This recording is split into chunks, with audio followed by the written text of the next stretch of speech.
Thanks, everyone, for joining us. On the back nine, we've got a special little treat for you. Mitchie's called in a bit of a favour from one of his old mates from way back. We've got Jack Munro is joining us on the podcast for the first time. So a big welcome to Jackie Munro. He joins us, mate. How's things going, all right? Yeah, good, boys. Yeah, thanks for having me on. It's an absolute pleasure. Yeah, it's been a bit of a work in progress to get you on, mate, and we really do appreciate your time and coming on. We want to start, I might kick things off.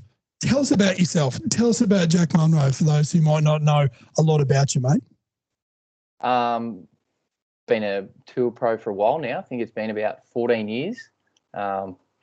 Still battling away.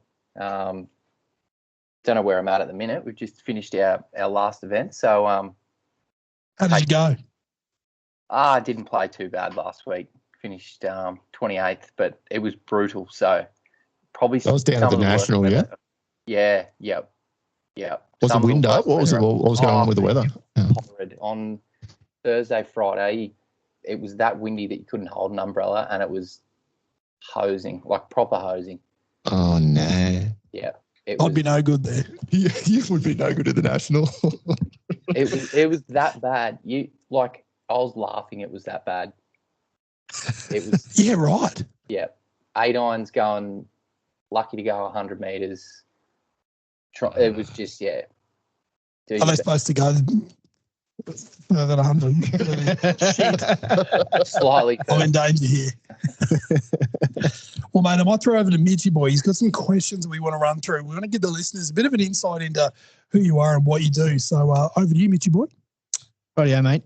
So just give us a brief overview of your golfing journey. Pretty sure you started your traineeship at Cooley, and then you thought better of it, and then you went on to bigger and better things. I nearly did. I nearly started a traineeship, and then one of the guys who was there doing a traineeship at the time, he said, "Oh, why don't you just try and play?" Was it Zach? Nah, this is Zach was probably still in maybe grade 6 or 7 by then. This was a long time ago. I would have been 18, so 20 years ago. And I ended up going to uni. Went to uni, did something different. Came back to golf when I was, 22. So I had a good amount. Played a bit of golf as a junior, Jack. So you went through the system, played pens, did all that thing. Yeah. Did all that. Did the Golf Queensland stuff, and I sort of I got the shits with that a little bit, and then I think I remember must have been about 20, and I was like, that's enough, I had enough. So threw it in for a bit, went to uni, went and played, thought I'd try and play football for a bit. And then, finished uni, and I was working in a hospital down here on the Gold Coast at John Flynn for maybe 6 months. And I just started playing more regularly again. And I said to my missus, I was like, "Oh, do you want to go for a holiday to Thailand over Christmas?" She goes, "Yeah." And then after we'd booked it, I said, "Oh, there's a golf tournament. I'm going to try and play this golf tournament while we're there." What? By the way. And she didn't really realise that I had played golf flat out before I met her. And she goes, She thought you were just one of the boys. Yeah, we'll go there. Golf tournament. Is it? Yeah, right. Yeah, I know. So next thing, we're at Q school over there, and that's when everything started back again. Holy shit! Yeah, right. Yeah. I better book a trip to Thailand, fellas. We're on. I'll start a golf trip. We'll go. That might be the next thing. Sounds horrible. And you played a bit on China Tour, and you played Euro Tour as well? Yep. Started in Asia, and halfway through 2013, played the secondary tour there, then got through Q school that next year, so played Asia 2014, lost my card, then went up to China for that PJ Tour China that was on at the time. That was pretty good, actually. Now, like, a few of us look back, and it was a good tour run by the PJ Tour, and there was some pretty good opportunities there, and it was decent prize money at the time too. So yeah, it was a good time to try and be a young fella here in Australia and get out. But yeah, did that 2015, 16, 17. They shut it down. So I think I was back here, spent a bit of time in Europe, and then went to Europe Q School 2017. I think I missed my full card by 2 in the end. Yeah, but it was pretty funny. Like I was playing. That doesn't sound very funny at all. Nah, it was. I played. This is actually a good story. I played first stage, practice round, couldn't make contact. I was hitting it that bad, and I was with a couple of mates, and I somehow got through first stage. Came back to Oz, and then second and final were like a few months later. And I remember being at the WA Open at Royal Perth, still couldn't make contact. And I remember sending an email to European Tour asking if I withdrew because of injury, whether I'd get my entry fee back. And they said no. So I was like, oh, I'll go to second stage. And then might as well go back then. Yeah, and then somehow like lightning struck and I started hitting it good again. Couldn't hole a putt. Had a miracle finish at second stage. I think I birdied 7 of the last 10 holes to get into a playoff. Oh, Jesus. Oh. And then birdied the first hole in the playoff to get through. So then I was at final stage. And then started final stage, birdied the first 2 holes, and my mate that was caddying for me, he's like, oh, that's like 10 of the last 12 holes you played. And then it sort of no, didn't get any better. It's a death. No, I played fine. I just, didn't get through. It was a red hot field. Yeah, got some decent status. Like missing out then wasn't too bad. You used to get, you got a category on the main tour and full challenge tour card. So did that. So all in all, not a total loss. Oh no, I was, to be honest, I was pretty happy. Like I was happy to get out of. I felt like I was moving in the right direction. From when I started to then, I was slowly getting better, and that was like another step forward, I thought. But probably made some pretty poor choices in 2018. We've all been there, mate. Yeah, on and off course. What were some of the courses like over in Asia? I've been really interested to see, like over in Japan and China and those sort of places. Like, are there any courses at home that are similar or sort of compare to what it's like over there? Because you see some of them on TV and you think, fuck, that looks magic over there. I'd love to be a part of it. Does anything sort of compare, or is it sort of an island just sort of stands on its own? China's massive, so you get it's the same as here. The southern parts pretty tropical, so the courses are like up here in Queensland, and then the further north you go, we played a tournament in a place called Chiangbai-shan, which was like the border of North Korea, and it was in a ski resort. So it was like they've got a massive range of golf courses, but they're unreal. Like that tour was some of the best golf courses that I've played, and I'm sure like other boys that played that tour would say the same thing. And they were proper hard golf courses too. So you had to play proper golf to win. But I remember the first tournament we played on that tour, the PGA Tour China, was in Mission Hills in Haikou, and pretty similar to like what you'd see here, southeast Queensland, really. Similar grasses, pretty tough. It's the same but different. Yeah. I'm sure you'd have some pretty unreal yarns from your time over there. Yeah. We have ranked this particular episode explicit, so look, it's completely up to you how deep you want to get into it. But any good tour yarns that like the average punter, the average listener might think, what goes on sort of behind the scenes? Any cool yarns, any good stories that you feel comfortable sharing with the huge audience base that we've got? It's some pretty good. Yeah, there's some pretty good stories. I don't know what's explicit. when I was It doesn't have to be. Yeah, I sort of led you down that path. I kept this pretty close for a while, but then I've sort of let it go a bit.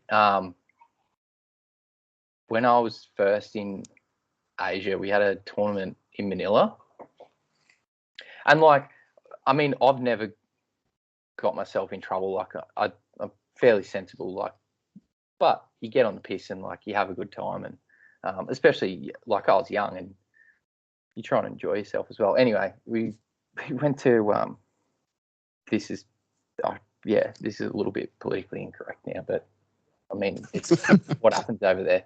There's a midget boxing bar. Yes. Love it. And it was this American guy's birthday, so we paid for him to go into the ring and referee, and they've got these massive gloves on, and it was that funny because they sort of they're probably just normal size gloves. They started punching each other, and then they turned on him and just started flying. Oh no! Yeah, there's Americans, a couple Aussies, a Swedish guy. Anyway, that was the funny part of it. The Swedish guys ordered a bottle of vodka for the table, and he's got the bill. And then he's poured, there was 8 of us, I think. Poured 8 drinks. Bill comes out, and I'm like, give it here. It's got 350 US on it. And it was supposed to be 35. Anyway, we'd had a couple, and we were like, nah, we're not paying this. I said, we'll pay what it should be. A few boys walked out, and the woman comes over who was running the bar. She goes, oh, if you pay the bill, we won't have a problem. If you don't pay the bill, we'll have a problem. And she points to this guy like this, pulls out this knife, and he's holding this knife. I was like, yeah. So I got my wallet. This was not the smartest thing to do. Got my wallet, pulled all the cash out of it, slammed it on the bar, and then I said, right, we're out. And it wasn't that much money. It was probably $100. But yeah, we got out safe. So. You didn't get stabbed. Fucking hell. That's in the middle of Manila, that joint, and it's probably still there. But Jesus, midget boxing. Yeah, I'll probably go there. Yeah, no, strong pass on that one. Yeah, right. Jack, you played 26 events on the PGA Tour China, made 17 cuts, 4 top 10s and 10 top 25s. Out of all the players that you played with on PGA Tour, why was Hao Tong Lee number 1? And do you have any stories about him? I remember playing a. He might have been the year before. No, possibly. I played a practice round with him because I ended up. He was in Europe when I was there, and a mate of mine, Ray Bowfields, used to they actually got along really well. He's a legend, Hao Tong. And he is, yeah, absolutely. I just remember him he just would shout at him, Tonga. He's like, Tonga. And so the first thing, I hadn't seen him for 3 years. No, I saw him in Europe, and that was the first thing I thought of. I just laughed. But he's mad. He's proper mad. That interview he does where he says, what are you going to do with all your money? And he's like, oh, I'm going to get some girls. That's exactly how he is. You look at him, That's him, in a players' lounge, and he's just slurping food and laughing, and he's an alpha male, definitely. Yeah, it's funny. Simwu's got a solid man crush on Hao Tong, so it's an ongoing thing. So you can put us in touch. Probably get him on social media. Get him on board. Yeah, he'll converse. He will. He's good. Yeah. Mate, I've got a little question for you as well. Obviously, you played a lot of golf and played a lot everywhere. What's your career highlight? Obviously, we're not sure whether your career's done yet or not as far as your professional careers, but to date, what's your number one highlight? I don't know. I haven't won. That annoys the shit out of me. Still, I had a fair few chances over the years. It's been a long time. Don't know. Maybe when I first started, I didn't think I was good enough. I sort of just went, and I'll never forget the feeling of when I first got through Asian Q school, Like I remember, I can still remember walking off that green. I was like, geez, like legitimately a professional golfer now, playing in proper golf. Yeah. So I can't, because I haven't won. Couldn't say that it would be a better feeling than that, but maybe like it's a weird thing to say that that's a highlight, but like I remember that because like I wasn't that good as a junior, but I just kept cracking on, and then that was probably like a bit of validation. Yeah, 100%. Yeah, like all that hard work's paid off. Yeah, not so much the hard work, more that like, oh, you probably are good enough if you keep cracking on. And that's what I've sort of rolled with the whole time. Like I've always thought that I was good enough and I'll get better, but I know that a few things have held me back too. So thought I'd be able to overcome, but still not.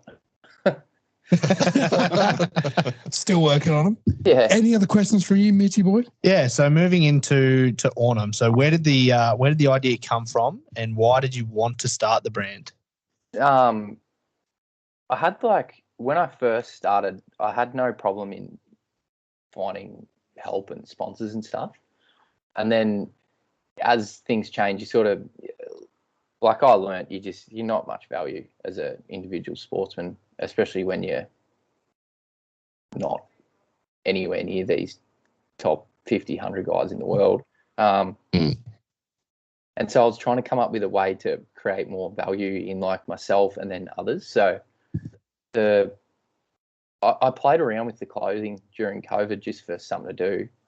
And then it sort of just like kept evolving. And I was like, right, if I can start this brand, grow it, can help other guys, and then keep on building it from there. So it started during COVID, and then probably from me just thinking about how I can be more valuable and then how I can help other guys in the future. But literally a brand for the players and to help the players, as well as a bit of a throwback to the help that you got, and then doing your bit to support those lads up and coming now. Yeah, I just reckon there's there's that many good players here that don't have an opportunity, and it's harder to get an opportunity overseas now than when I first started. But even it was difficult then.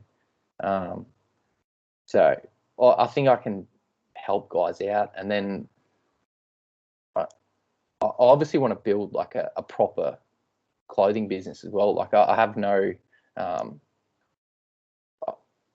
there's no reason why this can't be as big as, I know this is wishful thinking, but Nike or Adidas, or like it can be as big as it wants to be. Like I'm not a clothes designer. I'm not this, I'm not that, but I'll find someone who is. I'll find the best products. I'll make them, and then we'll go from there. So hell yeah. It is good gear.